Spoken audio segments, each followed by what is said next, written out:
I will demonstrate car visual tracking.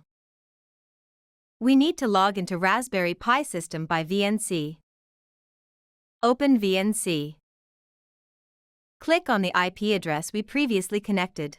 Enter Raspberry Pi system. This is the terminal for the car to start and connect to the agent. If this terminal outputs multiple messages, it indicates that the Micro ROS control board has been connected to the car. This is the Docker terminal for the car. We can directly input commands for visual tracking on this terminal. ROS2 run Yahboom car_astra follow_line.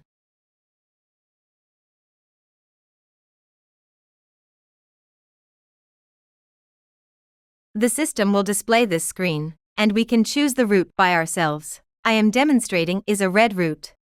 After selecting the route, press the R key. Then only this picture of the camera will be left.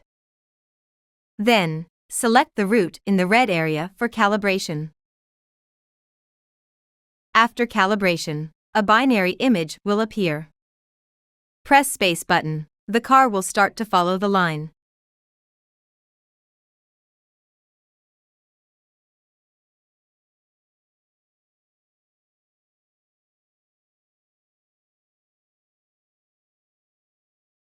Since I placed obstacles in front of the car, it will stop in time and the buzzer will sound.